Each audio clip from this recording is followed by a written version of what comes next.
আজকে সর্বশেষ বাংলা সংবাদে আপনাকে স্বাগত। শুরুতেই সংবাদ শিরোনাম। স্বরাষ্ট্র মন্ত্রণালয় থেকে সরানোর প্রতিক্রিয়া যা বললেন এম সাখাওয়াত। যুক্তরাজ্যে শেখ হাসিনার আশ্রয়ের বিষয়ে যা বললেন রূপা হক। মানুষকে বোকা বানানোর চেষ্টা হচ্ছে রনি।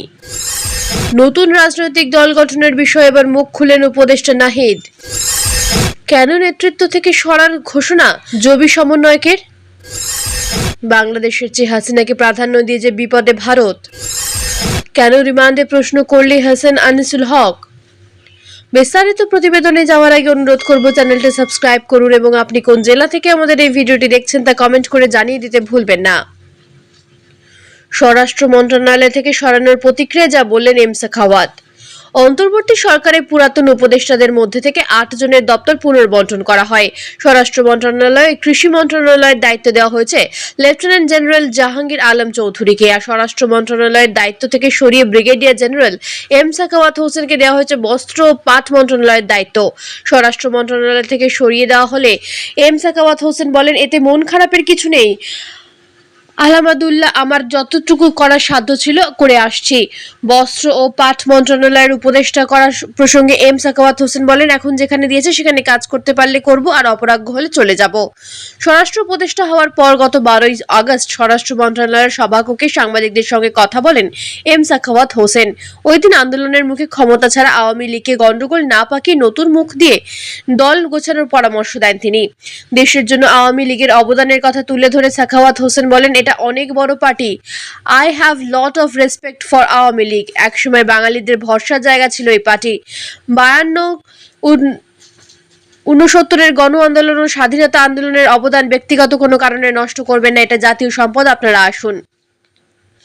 আর এক প্রশ্নের জবাবে স্বরাষ্ট্র উপদেষ্টা বলেন, আওয়ামী লীগকে বলবে এমন কিছু করবেন না যাতে জীবন বিপন্ন হয়। আপনারা রাজনৈতিক দল হিসেবে দলকে গুছিয়ে নিন, নির্বাচন হলে অংশ নিন, জনগণ ভোট দিলে ভোট যাবেন। তবে প্রতি বিপ্লবের স্বপ্ন দেখলে হাজার হাজার মানুষের রক্ত ঝরবে। সেই সঙ্গে ভারতে থাকা সাবেক প্রধানমন্ত্রী শেখ হাসিনাকে দেশে ফেরার পরামর্শ দিয়ে সাখাওয়াত হোসেন আরো বলেছিলেন, আপনি ভালো থাকেন, আপনি আসেন, আমরা সবাই আপনাকে শ্রদ্ধা করি, কিন্তু গন্ডগোল পাকানোর মানে হয় না, এতে লাভ হবে না, বরং লোকজন আরো ক্ষেপে উঠবে। প্রিয় ভালোবাসার দর্শক, শেখ হাসিনা স্বৈরশাসন নাকি উন্নয়নের উপকার? আপনার মূল্যবান মতামত কমেন্ট করে জানিয়ে দিন।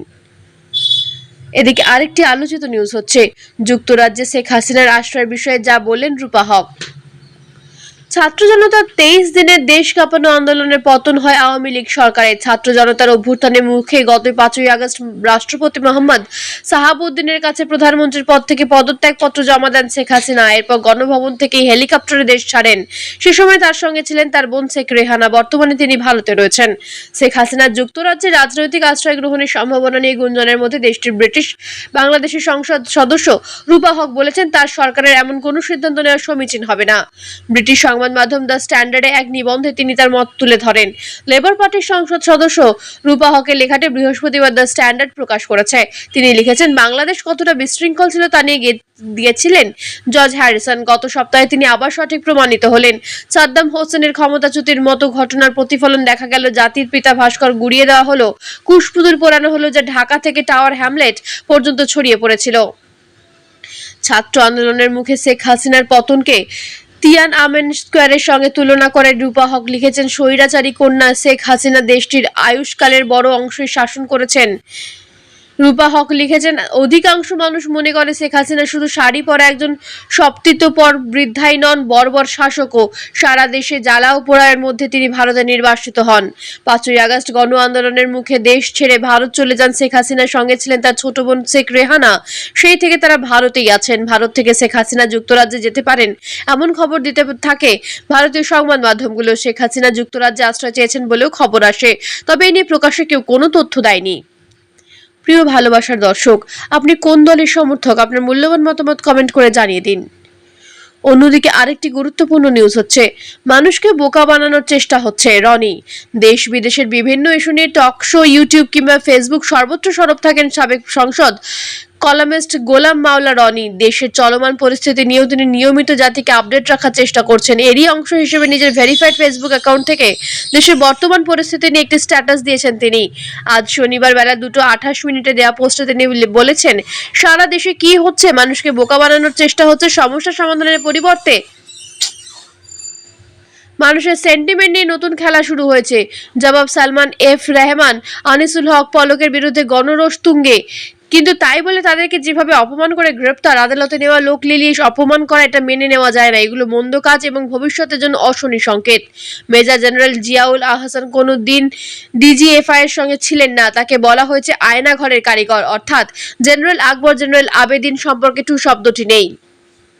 প্রিয় ভালোবাসার দর্শক, আপনি কোন দলকে ক্ষমতায় দেখতে চান?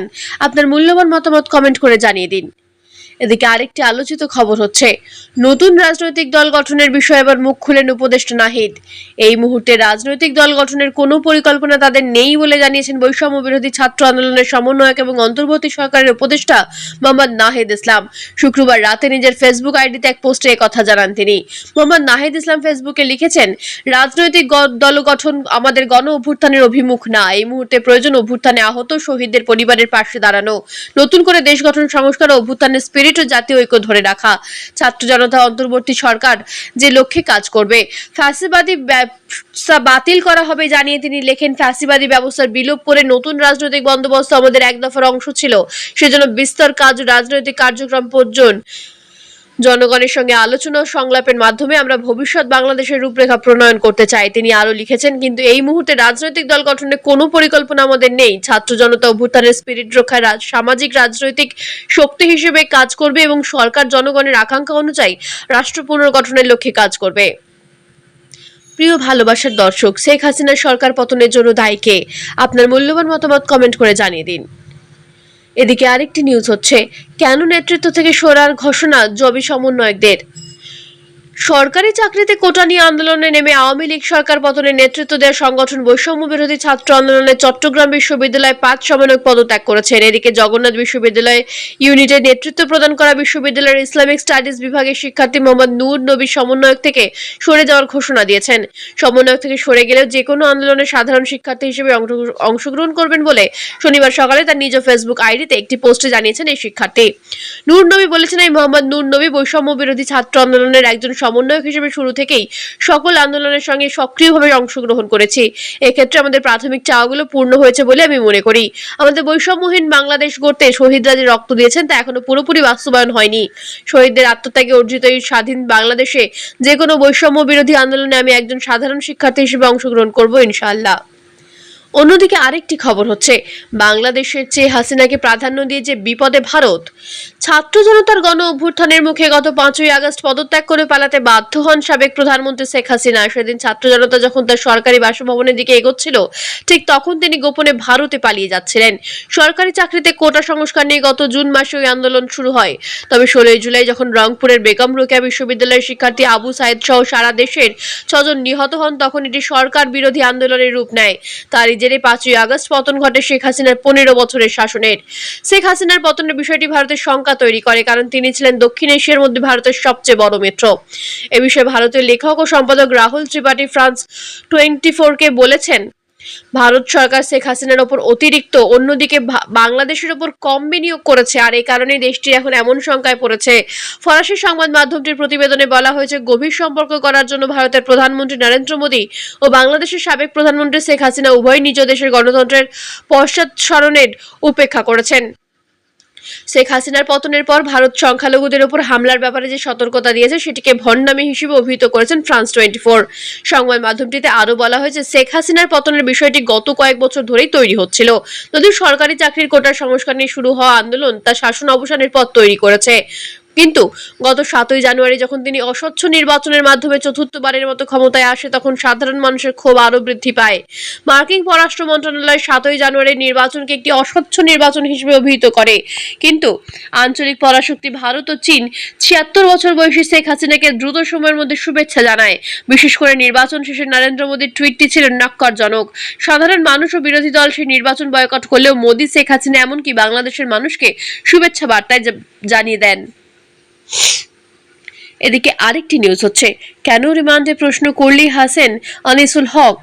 রাজধানীর মিন্টো রোডে ঢাকা মহানগর গোয়েন্দা পুলিশ কার্যালয়ে 10 দিনের রিমান্ডে আছেন সাবেক আইনমন্ত্রী আনিসুল হক। জিজ্ঞাসাবাদের সময় হত্যা মামলায় গ্রেপ্তার করা হয়েছে শুনে মুচকি হাসেন তিনি, এমনটাই জানা গেছে। শুক্রবার আনিসুল হকের রিমান্ডের তৃতীয় দিন ছিল। জানা গেছে জিজ্ঞাসাবাদের সময় হত্যা মামলায় গ্রেপ্তার করা হয়েছে শুনে মুচকি হেসেছেন তিনি। এই সময় সুপ্রিম কোর্টের অবস্থা জানতে চেয়েছেন তদন্ত কর্মকর্তাদের কাছে। কারা নতুন করে বিচারক হিসেবে নিয়োগ পেলেন সে বিষয়ে জানতে চান আনিসুল হক। জিজ্ঞাসাবাদে একেবারেই স্বাভাবিক ছিলেন তিনি। পুলিশের কোনো প্রশ্নের উত্তরই দেননি সাবেক এই আইনমন্ত্রী। প্রশ্ন করা হলে শুধু হেসেছেন। ডিএমপি নিউ মার্কেট থানায় দায়ের হওয়া হকার শাহজাহান আলী হত্যা মামলায় মঙ্গলবার গ্রেপ্তার করা হয় সালমান এফ রহমান এবং আনিসুল হককে। বুধবার তাদের আদালতে হাজির করে 10 দিনের রিমান্ডে নেয় পুলিশ। তারা এখন ডিবি হেফাজতে রয়েছেন।